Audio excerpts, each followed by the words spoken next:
الشيطان الرجيم. بسم الله الرحمن الرحيم. إن الذين قالوا ربنا الله ثم استقاموا تتنزل عليهم الملائكة ألا تخافوا ولا تحزنوا وأبشروا بالجنة التي كنتم توعدون نحن أولياؤكم في الحياة الدنيا وفي الآخرة ولكم فيها ما تشتهي أنفسكم ولكم فيها ما تدعون نزلا من غفور رحیم. صدق اللہ مولانا العظیم. درود شریف پڑھیے. اللہم صلی علی محمد.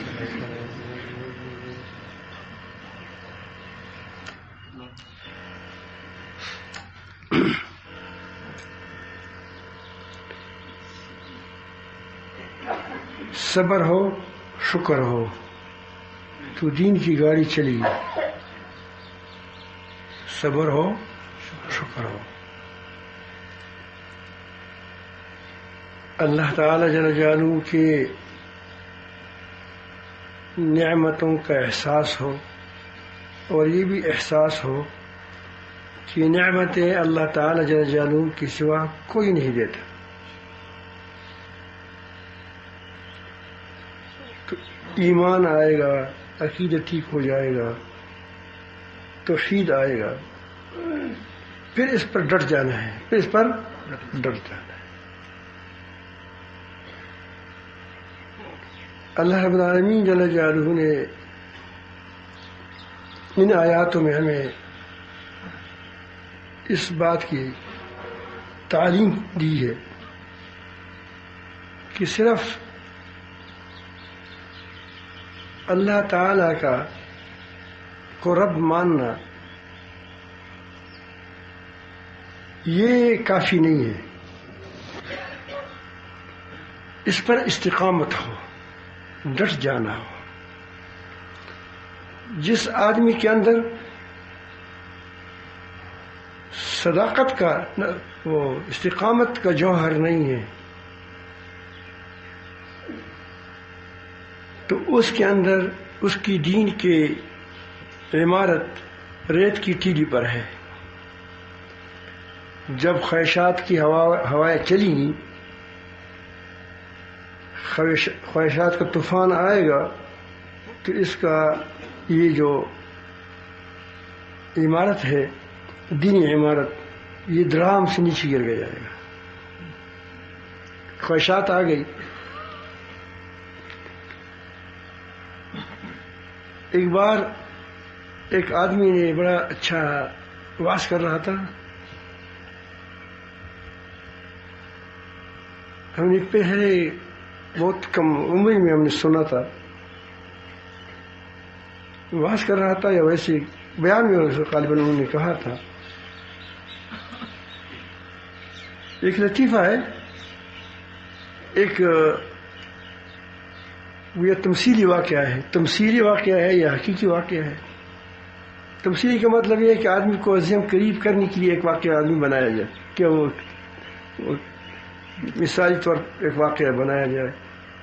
واقعہ یہ ایسا ہوتا ہے کہ وہ واقعی اس پر آدمی پر یہ چیز یہ واقعی آ چکی ہو. تو تم امام منظور رحمۃ اللہ اکثر تو وہ بہت زیادہ تمثیلی واقعات بیان کرتے ہیں. ایک ذہن میں ایک واقعہ بیان کرتے ہیں کہ اس کو اس چیز پر فٹ کروں گے. تو فرماتے ہیں کہ ایک آدمی بادشاہ کی ایک بلی تھی بڑی، اس نے اس کو وہ کورس کروایا تھا، اس کو وہ تربیت کی تھی. وہ جب راتوں کو محفل سج جاتی تھی، محفل بن جاتی تھی، یعنی وہ مجلس، تو وہ دیا، پہلے زمانے میں شمع ہوتے تھے، اس شمعوں کو ایک وہ تال میں یا پلیٹ میں کوئی گول سی چیز تھی اس میں رکھتے تھے، اور وہ اس یوں ہی دو پاؤں پر کڑی ہو کر وہ ادھر ادھر پھرتی تھی تاکہ اس میں کچھ خوشبو وغیرہ بھی ہوتی تھی، اس میں بخور وغیرہ. تو ایک بار بادشاہ نے وزیر کے سامنے اس کی بڑی تعریف کی کہ میری بہت بڑی زبردست بلی ہے اور ایسی تربیت شاید کوئی ایسی تربیت یافتہ بلی کہیں ہو. تو وزیر کو معلوم تھا کہ اتنی پکی نہیں ہے. بس پکی بھی ہوتی ہے کیونکہ اتنی پکی نہیں ہے، مضبوط نہیں ہے. تو اس نے اپنے ساتھ ایک چوہا لے گیا چھوٹا سا، کسی تیری وغیرہ میں سے بند کی تھی. دیکھیں بند تھا اس میں. جب رات کو محفل سج گیا اور یہ بالکل بڑی دھوم دھام کے ساتھ وہ پھر رہی تھی یہ، تو اس نے اس کے سامنے اس چوہے کو کھول دیا. وہ بھاگ گئی، چوہا بھاگ گیا اور یہ بھی پیچھے بھاگ گئی. وہاں پڑی تھی کیا، شمع وہاں گر پڑی تھی اور بخور وہاں پڑا تھا.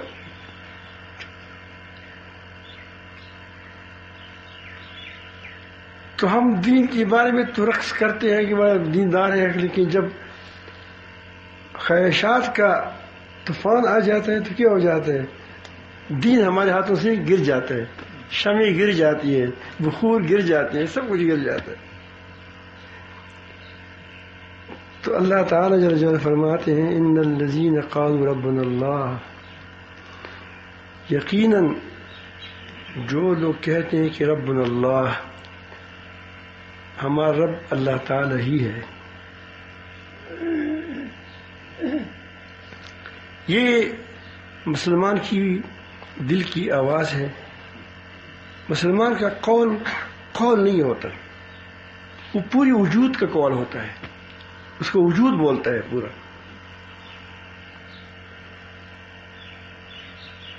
آج کل جو آپ دیکھتے ہیں جھوٹی باتیں ہوتی ہیں، جھوٹی وعدے ہوتے ہیں، تو وہ قول نہیں ہے. دراصل اس کو قول نہیں کہا جاتا، یہ جھوٹا قول ہے. مسلمان کا قول کیا ہوتا ہے؟ وہ اس کی پوری بدن کا سے نکلا ہوا ہوتا ہے. تو یہاں اللہ رب العالمین جل جلالہ نے یہ نہیں فرمایا کہ ان الذین قالوا اللہ ربنا،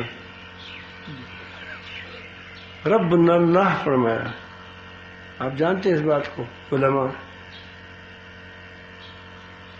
تو اس کو اگر ہم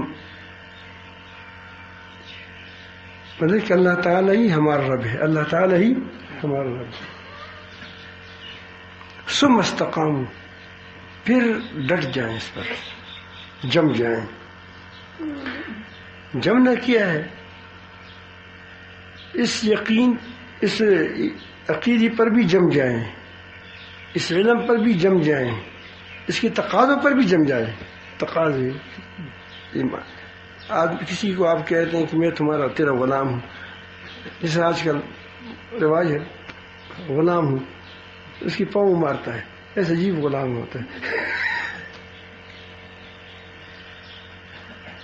میں آپ کے ساتھ کیا ہوں، بے فکر رہو، میں تمہارے ساتھ کڑا ہوں. جب وقت آتا ہے تو بھاگ جاتا ہے. یہ ایسا ہو کہ اس پر جم جائے، کیا جائے اس پر. نہیں وہ چاہے تمہارے ساتھ ہے، تمہارے پھر کڑا رہیں گے. ایسا تو نہیں ہوگا کہ پھر آپ وہاں کوئی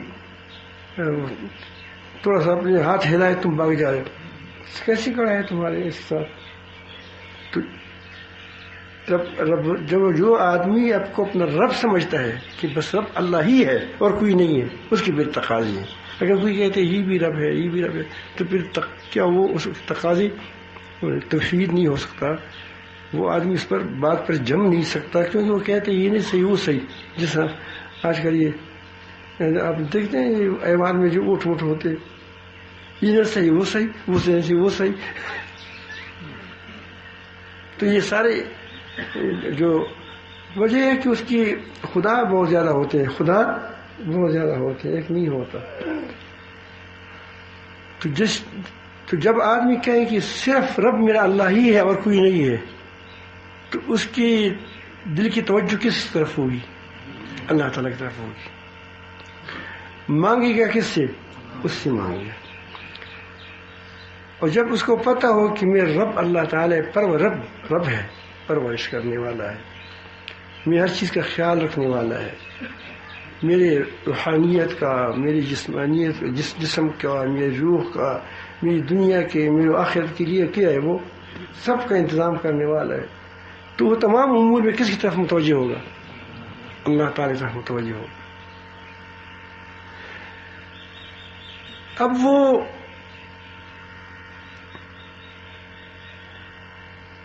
اللہ تعالیٰ جل جلالہ کی دین پر چلے گا، کسی اور کی دین پر نہیں چلے گا. وہ آقا ہے، وہ مالک ہے، وہ اس کی ضروریات پورا کرتا ہے، اس کی محتاج ہے، اس کی پرورش کر رہا ہے. وہ جب آدمی کی اس چیز پر امتحان ہو جائے کہ واقعی ہمارا رب دیکھتا ہے، یہ نہیں کہ اللہ رب العالمین کو پتہ نہیں ہے، پتہ تو ہے، لیکن امتحانات کا فائدہ یہ ہوتا ہے کہ کبھی کبھی آدمی کو اپنے اوپر بہت شک ہوتا ہے کہ میں بہت بڑا اللہ والا ہوں. یہ ہوتا ہے کبھی. یہ شعراء جو ہے وہ کہتے ہیں کہ وہ کہا جائے تو ایک کاش میں ہر بال پر آپ پر قربان ہو جاؤں، جتنے بال میرے جسم پر ہے. یہ شعراء کا قول ہے. لیکن جب موقع آتا ہے تو ایک ناخن بھی قربان نہیں کر دو. جو خود آدمی کاٹ ویسے بھی کاٹتا ہے آدمی، اس کو بھی قربان نہیں کر دو. لیکن یہ نہیں کہ وجودہ ہوتا ہے، وہ خیال، اس کے خیال ہوتا ہے کہ ایسا میں ہوں. بہت سے لوگ ایسے ہوتے ہیں کہ وہ کہتے ہیں میں بہت بہادر ہوں، لیکن جب تھوڑی سی پھر پتہ چلتا ہے کہ وہ فوج کتنا بہادر ہے، بہادری کا پتہ اس کو وہاں چل جاتا ہے. ہمارے پشتو میں وہ کہتے ہیں کہ یا رب العالمین، یا عورت ہی کہتی ہے کہ پہلے کوئی ہنگامہ برپا کر دیں، اول چیڑا کی بخیر کی دس یہ پہلے ہنگامہ کچھ برپا ہو جائے، شور مچ جائے، پھر خیر بھی کریں، لیکن ہم سمجھ جائیں کہ ہمارا شوہر واقعی بہادر ہے، بہادر نہیں. ہر شوہر بیوی کو بڑا کیا، اپنے آپ کو بڑا کیا بناتا ہے کہ میں بہت کیا ہوں، بہت بڑا پہلوان ہوں، اور یہ ہوں اور وہ اتنا تکڑا ہوں. تو ایک آدمی کبھی کبھی خود پر شک ہو، اپنی پر شک ہوتا ہے کہ میں بہت کیا ہوں، تکڑا ہوں، پختہ ہوں. لیکن جب موقع آتا ہے تو اس کو اپنا خود اس کو پتہ چلتا ہے کہ میں اتنا اچھا تکڑا نہیں ہوں. تو یہ امتحانات انسان کو تمہاری اپنی کمزوریاں ہی بتاتی ہے کہ تم کتنا کمزور ہو، تم کتنا کمزور ہو. اور یہ امتحانات آپ کو یہ بتاتے ہیں کہ تمہارے اندر کوئی کمزوریاں ہوتی ہیں وہ تم سے دور ہو جائیں. باقی میں تو مضبوط نہیں ہوں تو دور ہو جائے گی. اور یہ امتحانات کا فائدہ یہ بھی ہوتا ہے، اللہ تعالیٰ آپ کو سب کو بچائے ہمیں، کہ آدمی اگر وہ منافق ہو تو جماعت سے منافقین نکل جاتے ہیں. جس جماعت کے اندر منافقین اور گڈ مڈ ہو، پتہ بھی نہ چلے، تو برباد ہو جاتی ہے، وہ لوگوں کے لیے نمونہ نہیں بن جاتی. تو اللہ تعالیٰ جل جلالہ کا یہ دستور مبارک ہے کہ وہ انسان پر گرمی، سردی، بھوک وغیرہ لاتا ہے تاکہ اس کی کمزوریاں بھی دور ہو جائیں، اور اس کے ساتھ آپس میں کمزور لوگ اس جماعت میں ہوتے ہیں وہ بھی اسے نکل جائیں. حسب الناس ان یقولوا آمنا ان یقولوا آمنا، کیا لوگ گمان کرتے ہیں کہ ہم اتنی بات پر اس کو چھوڑیں کہ ہم نے ایمان لائے، اور ہم لا یفتنون، اور اس کو امتحان میں نہیں ڈالا جائے گا. اس میں فتنہ کہتے ہیں وہ جو سونار ہوتا ہے، سونار کی بٹھی ہوتی ہے، ایک بٹھی، اس کو فتنہ کہتے ہیں. سونار کبھی بھی وہ سونا ایسے خواہ نہیں ڈالتا، کس میں؟ اس بٹھی میں. اس لیے ڈالتے ہیں کہ اس میں کوٹ ہو وہ دور ہو جائے. یہاں سے اس آزمائش کے لیے استعمال ہوتا ہے کہ آزمائش بھی کیا کرتا ہے، یہ لوہار کی بٹھی ہے، کیا کرتا ہے؟ آدمی سے کوٹ کو دور کرتا ہے. وہم لا یفتنون، اس کو آزمائش میں نہیں ڈالا جائے گا، ضرور ڈالا جائے گا. سچے اور کرے اور کوٹی کو کیا جدا جدا کیا جائے گا. تو جب یہ حالت ہو جائے کہ آدمی کی استقامت کے اندر اس کے اندر آ گئی تو پھر فرشتے سے ساتھ ہو جاتی. اگر آپ چاہتے ہیں کہ ہمارے ساتھ واقعی مدد ہو تو آپ دو کام کریں. ایک تو یہ کہ اللہ تعالیٰ جل جلالہ کو مانیں جیسا ماننا چاہیے. دوسرا اس پر ڈٹ جائیں، پھر دیکھیں تمہارا رب تمہارے ساتھ کیا معاملہ کرتا ہے. تمہارا رب تم کو خود اٹھائے گا.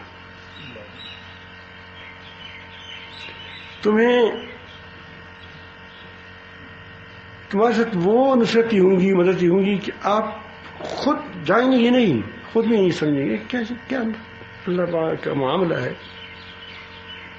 حالانکہ وہ تم نہیں کرو گے، وہ تمہارے ساتھ کون ہوں گے؟ وہ فرشتے ہوں گے. لگتا تو ایسے کہ آدمی کر رہا ہے لیکن آدمی نہیں ہوگا. کیا ہوں گے؟ آس پاس فرشتے ہوں گے اس کے ساتھ. اس کے ساتھ اللہ کی مدد ہوتی. ان اللہ مع الصابرین، اللہ تعالیٰ کے ساتھ ہو گیا. اللہ تعالیٰ اپنے فرشتے بھیجیں گے. پھر تھوڑے سے لوگوں میں ابھی افغانستان میں اس نے استقامت دکھائی. 45 ممالک 48 ممالک مسلح لوگ ہیں، اسلحہ ان کے پاس ہے، جہازیں ان کے پاس ہیں، اوپر کا نظام بھی ان کے ساتھ ہے، یہ جو اطلاعی جو ہے، اور نیچے کا نظام بھی ان کے ساتھ ہے، ٹینک کے ہیں، سب کچھ ہے. لیکن یہ جو ان کو اللہ تعالیٰ نے فتح دیا، میں تو ان کو ہمیشہ کہتا رہتا ہوں کہ کبھی یہ نہ کہے کہ میں نے کی ہے، ہم نے کی ہے. یہ محض کس کا فضل ہے؟ اللہ کا فضل ہے. اللہ تعالیٰ جل جلالہ نے ایسے باطنی اور وہ ذرائع کو استعمال کیا، اسباب مہیا کی کہ وہ لوگ بھاگ گئے، مثلا ان پر گھبراہٹ آ گئی. یہ بھی اللہ تعالیٰ کا کرم ہے. آپ ساتھ اس پتہ نہیں، آپ ایک آدمی ہو، آپ کے ساتھ اتنے فرشتے ہو، کئی وہ کیا وہ آپ ایک ہو، اس کو 1000 نظر آ رہے ہو. آپ کے پاس ٹینک نہیں ہے، ان کو ٹینکے نظر آ رہے ہو، وہ جانتے ہیں جس پر گزرتا ہے حال. یہ اللہ تعالیٰ جل جلالہ کا کام ہے. تھوڑی سی مال میں بہت برکت ہو جائے گی. ایک دیگچی ہے، کھانا پکا ہے، تو آدمی کہتے ہیں کہ تمہارے 2 آدمی کے نہیں ہو جائے گا. حضرت ابو ہریرہ جب سخت بھوک لگ گئی تھی تو واقعات مشہور ہے، آپ نے دیکھا ہوگا، پڑھا ہوگا، سنا ہوگا کہ ایک بار حضرت عمر اتنا بھوک لگ گیا تھا کہ حضرت ابوبکر کے ساتھ لگ گیا، مسئلہ پوچھا کہ شاید کچھ نہ کہے کہ آ جائے میرے ساتھ. اس نے مسئلہ بتا دیا، کچھ نہیں کہا. پھر ہمارے فاروق رضی اللہ سے مسئلہ پوچھا، وہ ساتھ ساتھ چلے تو گھر تک چلتا رہا تو پروسیس ہو گیا، کچھ اس کے گھر بھی کچھ نہیں تھا. نبی کریم صلی اللہ علیہ وسلم سے مسئلہ پوچھا نہیں، پھر پوچھ گئے، سمجھ گئے یہ مسئلہ نہیں ہے اور مسئلہ ہے. تو ساتھ ساتھ آئے تو گھر میں پوچھا کوئی چیز ہے نہیں، کہیں سے دودھ آیا ہے، تو ایک کٹورا جام دودھ تھا. تو بہر خود فرماتے ہیں کہ مجھے اب اندازہ تھا کہ اس کے لیے سارے اصحاب صفحہ کو نبی کریم صلی اللہ علیہ وسلم بلائیں گی. یہ تو میرا ہی نہیں ہو، میرے لیے کافی نہیں ہے. تو وہی ہوا کہ نبی کریم صلی اللہ علیہ وسلم نے مجھے فرمایا کہ سارے اصحاب صفحہ کو بلاؤ.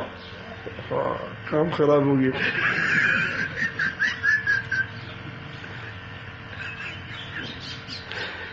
اب میں اتنا بھوک لگ گیا ہے مجھے کہ میرا خود نہیں کافی ہوتا تو 70 پہ یا کبھی 70 ہوتے تھے کبھی 60 ہوتے تھے کبھی کم بیش زیادہ ہوتے تھے تو سارے آئے اور اس وقت غالباً 70 تھے کتنے بھی تو میں بھول گیا تو انہوں نے سب کو تقسیم شروع کر دی تو ہر کوئی پیٹ بھر بھر کے پی رہا تھا خوب سیر ہو کر پی رہا تھا تو میں تقسیم کر رہا تھا کہ میں دے رہا تھا اللہ خیر کرے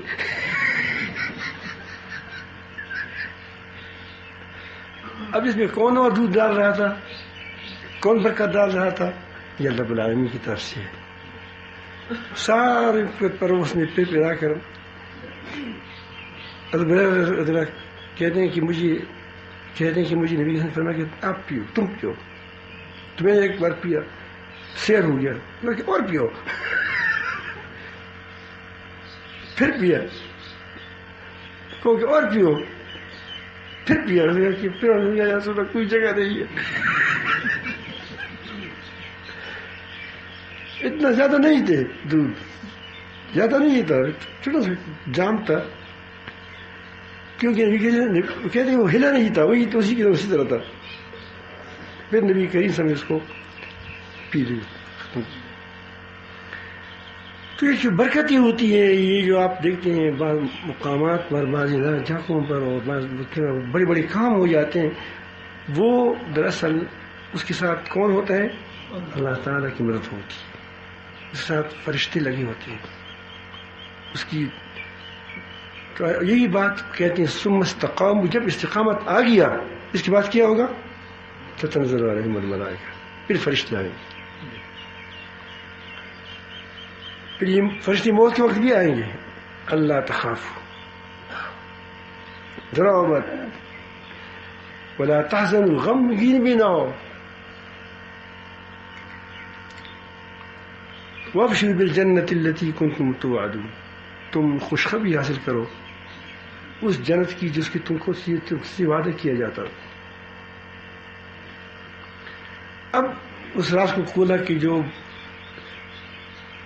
برکتی ہوتی تھی وہ تمہاری اپنی نہیں تھی نحن اولیاؤکم فی الحیات الدنیا ہم تمہارے ساتھ تھے دنیا کی زندگی میں ہم تمہارے ساتھ تھے افغانستان کے طالبان خود سمجھنا چاہیے کون تھا ساتھ اللہ تعالیٰ تھا اللہ تعالیٰ کے فرشتے تھے ان کے ساتھ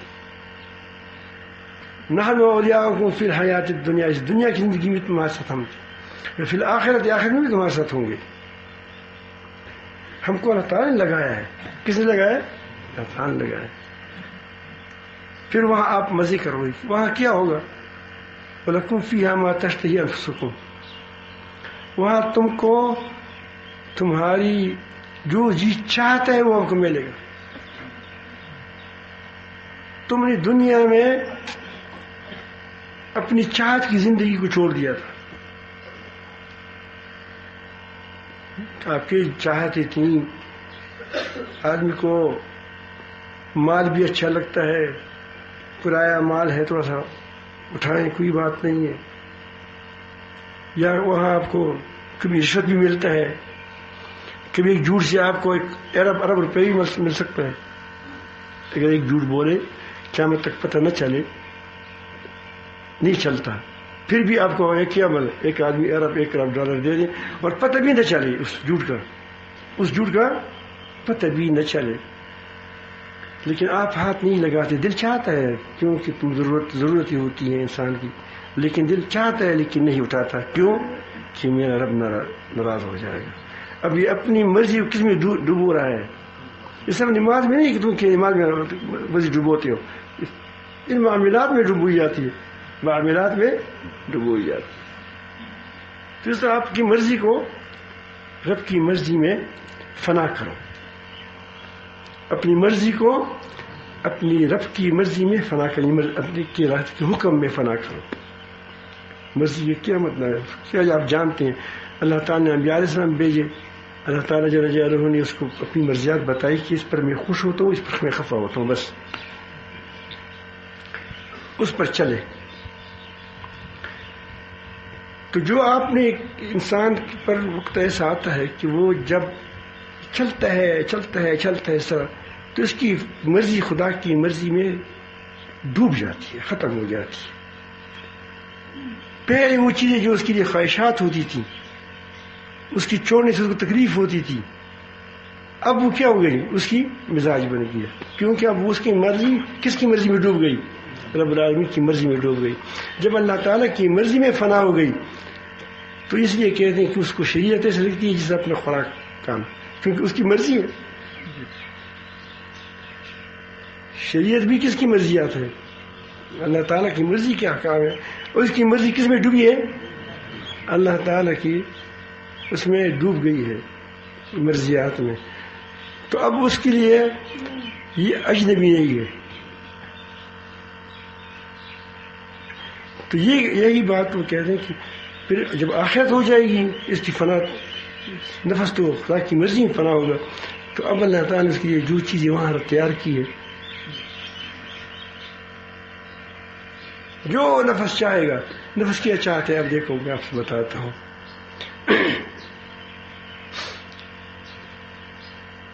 بہت اچھی شادی کرے، محبت سی کرے، گھر میں لائے تو محبت ختم ہو جائے گی۔ وجہ کیا ہے کہ اب کیا، جو چیز گود میں آ جائے گی تو کیا ہو جائے گی؟ اس کے بعد اس کی دلچسپیاں کم ہو جاتی ہے، دلچسپیاں کم ہو جاتی ہے۔ لیکن اگر وہ بیوی ہر وقت نئی ہو جاتی ہے، کل آن، ہر آن کیا ہوتی ہے، اس کا حسن خراب نہیں ہوتا، بری نہیں ہوتی، بلکہ کیا ہوتی ہے، اس پہلے سے بدلی ہوئی ہوتی ہے۔ یہ سبھی چاہتے ہیں نہیں چاہتے، اس لیے تو دو شادی کر دے، چار درمیان میں طلاق بھی دیتے، چار کی زیادہ گنجائش نہیں ہے تو درمیان میں ایک کو فنا کر دے، رخصت کرتے۔ یہ سکھ ہوتے ہیں، پوچھو۔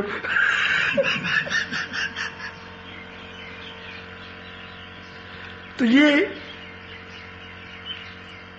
وہاں آپ کے حسن میں بھی اضافہ ہوگا، اور آپ کی بیویوں کی، حوروں کی حسن میں بھی حسن ہوگا۔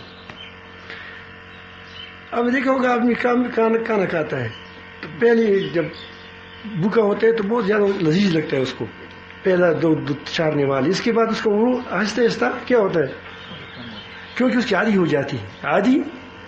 اب اس کے اندر اس کا مزہ بڑھتا چلا جائے گا تاکہ کیا ہو جائے، یہ لکھا ہے۔ پھر کبھی ایسا ہوتا ہے کہ آدمی چاہتے ہیں کہ یہ وہ پیٹ بھرتا ہے، چیز اچھی ہوتی ہے تو کہتے ہیں کاش ایک اور پیٹ ہوتا۔ ہماری مولانا حکیم مسعود الرحمان صاحب دعوت برکات میں منادی اور ٹکس حکیم بھی ہے، بڑے مشفق ہیں، تو جب اچھا کھانا ہوتا وہ کہتے ہیں کہ ایک پیٹ بھی اور ساتھ لایا کرو۔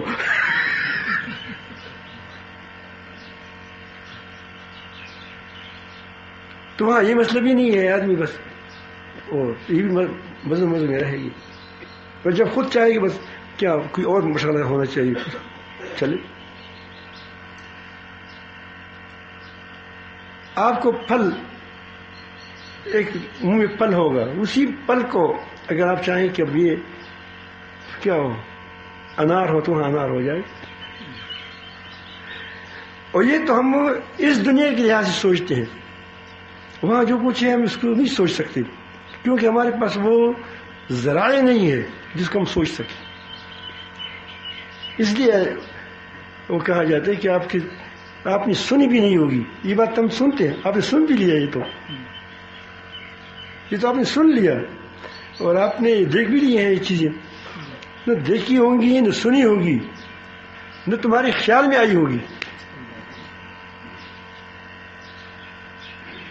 تو نے اپنے اختیار پا کر کے باوجود اپنی مرضی کو اپنے رب کی مرضی میں فنا کر لیا تھا۔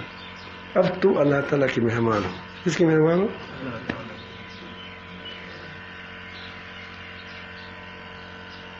تو یہ بہت بڑی وہ ہے. اللہ تعالیٰ جل جلالہ ہمارے اندر صبر و استقامت نصیب فرمائیں. صبر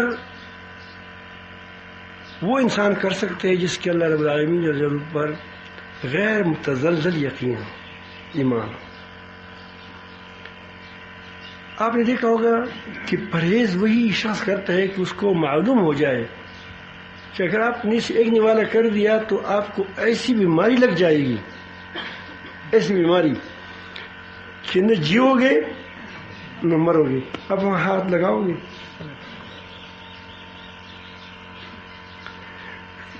یہ تو حکیم ہے یا طبیب ہے یا ڈاکٹر ہے، وہ تو کبھی جھوٹا کرونا بھی بنائے گا،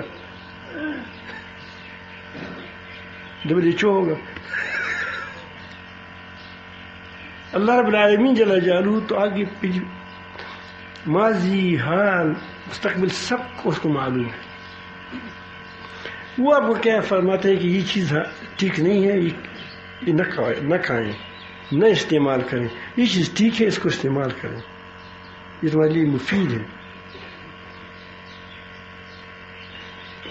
تو جو آدمی اس بات پر یقین ہو کہ ربنا اللہ کیا ہے، رب اللہ ہی ہے، اس کے حکم میں مجھے فائدہ ہے، تو وہاں وہ اس سے بچے گا جو اللہ تعالیٰ کی نافرمانی کی کام پرہیز کرے گا، اور اس چیز کو استعمال کرے گا جس کو اللہ تعالیٰ فرماتے ہیں کہ اس کو استعمال کرو، کھاؤ، نماز پڑھیں، روزہ رکھیں، سارے ذکر کریں، اللہ کریں، حقوق ادا کریں. اس یقین بنانے کے لیے آپ یہ کریں کہ رفتہ رفتہ خواہشات کو اپنے رب کی احکام پر قربان کرتے چلے جائیے.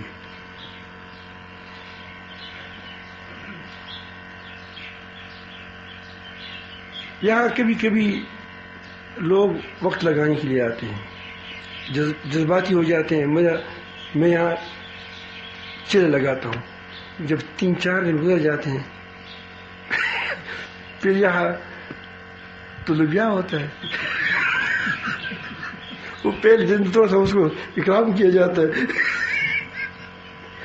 پھر جب لوبیا کی طرف آ جاتا ہے تو وہ کہتے ہیں یار بڑا مشکل ہوگی. پھر کہتے ہیں کہ والد بیمار ہے، کبھی کہتے ہیں کہ والدہ بیمار ہے. ہم اس کو اس لیے روکتے ہیں کہ تاکہ اس کے اندر کیا استقامت کا جوہر پیدا ہو جائے. سمجھ آ رہی ہے؟ کبھی قصداً کسی کو چلے کہ 2 دن 3 کی ہمت بڑھ جائے، اس کے اندر زیادہ جفاکشی کا وہ پیدا ہو جائے، طاقتور ہو جائے. کیونکہ اگر ایک دن 5 دن میں یہاں رہوں وہ تو میں خوش ہوں گا. آپ کشمیر جائیں تو بڑے خوش ہوں گے کیونکہ وہاں بڑے بڑے درخت ہوں گے، موسم سردی کا نہ ہو، گرمی کا موسم ہو. اپنے ساتھ سامان بھی لاد لو گے، لوگ جاتے ہیں، لیکن وہاں جب 2 دن گزار دیتے ہیں پھر تنگ ہو جاتے ہیں. ایسا ہوتا ہی نہیں ہوتا. پھر وہاں سے جب تنگ ہو جاتے ہیں پھر کسی کہتے ہیں چلو اب مردان جاتے ہیں، تھوڑا گرمی کا مزہ لیتے ہیں. وہاں ایک دن گزارا، پھر وہاں تنگ ہوتے ہی نہیں، تنگ ہوتے پھر وہاں تنگ ہو جاتے ہیں، لیکن پھر وہاں سے جاتے ہیں. تو اس طرح آدمی کو اگر 3 جلیبی لگایا جائے تو زیادہ مشکل نہیں ہے. لیکن انسان کو کہ ایک جگہ پر بیٹھ جاؤ یہ بڑا مشکل ہوتا ہے. سمجھ گئے نا؟ یہ واقعی مشکل ہوتا ہے، کیونکہ اس لیے مشکل ہوتا ہے کہ وہ جب اٹھتے ہیں تیسری دیوار کو دیکھتا ہے، جب سوتے بھی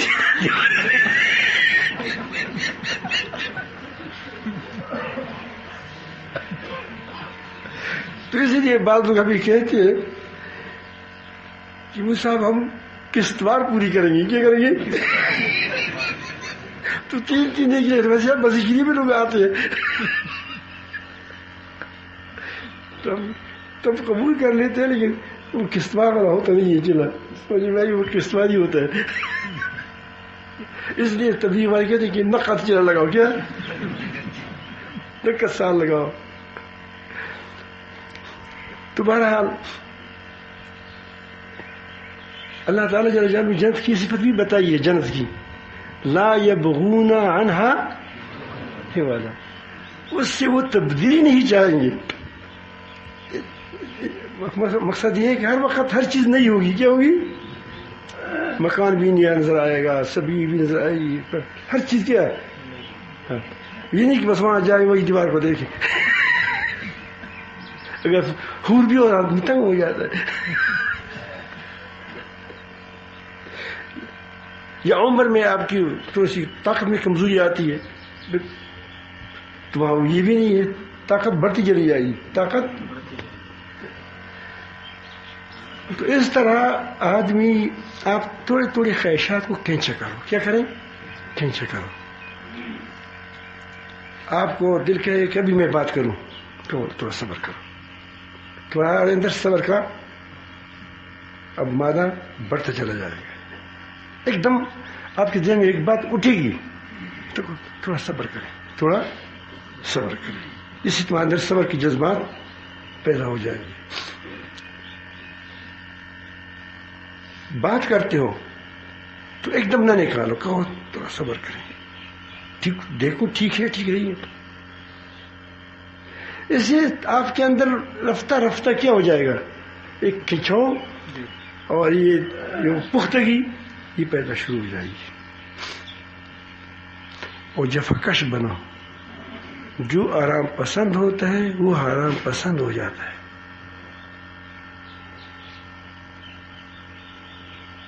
زیادہ آرام کے پیچھے پڑا جاتا ہے تو ظاہر ہے کہ زیادہ آرام تو جس کی 1000 روپے تنخواہ اس میں 20,000 تو اس میں تو نہیں پورا ہوتا. اس کے لیے خواہ راستوں کو لوٹنا ہوگا، رشوتیں لینی ہوگی، جھوٹی کام کرنے ہوں گے.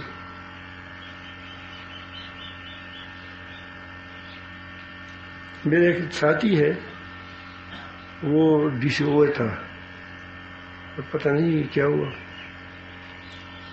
اس وقت ڈی سی او تھا تقریباً 10-15 سال پہلے.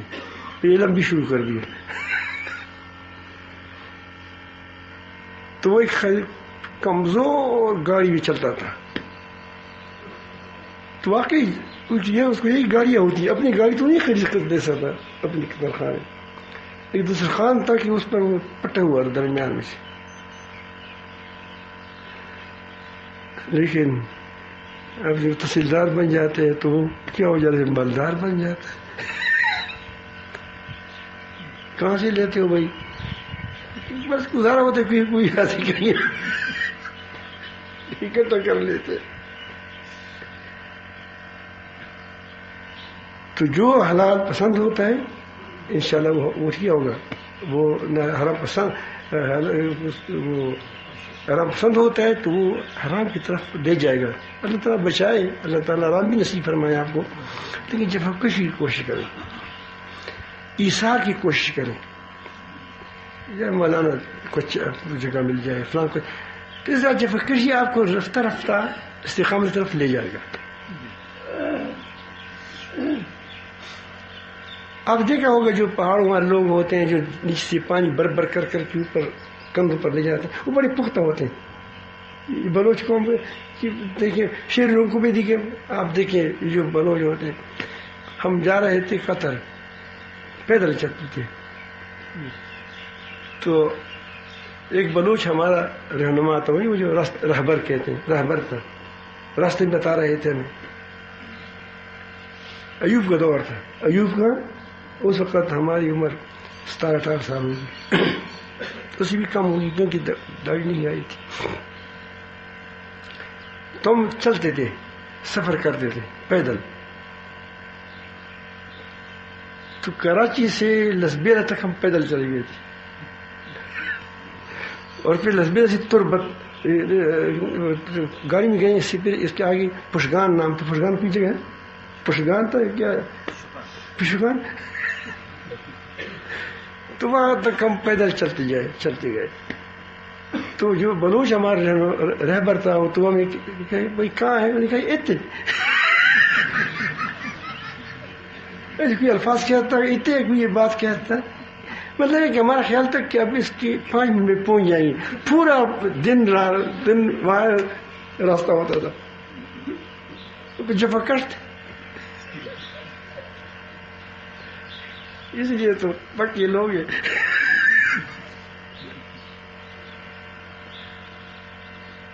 تو بہرحال آپ جفا کشی کو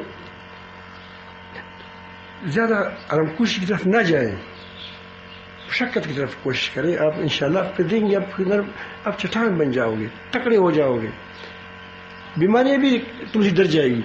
ہمارے یہاں ایک کربوغ شریف ایک نیچے گھر سے اوپر کی گھر تک ہمارے، تو اس پر آتے تھے، وہ بیمار ہوتے تھے. وہ کہتے تھے کہ بیماری فلان آدمی کو جاؤ، وہ یوں ہی بغیر پڑا ہے. خدا کی قسم میں آپ کو وہ حشر کر دوں گا کہ پھر جاتے تھے پہاڑ میں لکڑیاں اٹھا کر.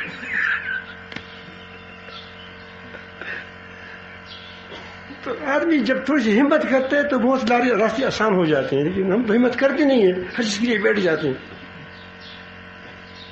تو ہمارے لیے مشکلات بڑھ جاتی ہیں. پھر تو تھوڑا سا کیا کریں، ہمتی مردان مدد خدا. انشاءاللہ آپ کے ساتھ اللہ تعالیٰ کی مدد ہی ہوگی. اللہ تعالیٰ ہمیں اپنی محبت نصیب فرمائیں، تعلق نصیب فرمائیں. آخر دعوانا الحمدللہ رب العالمین.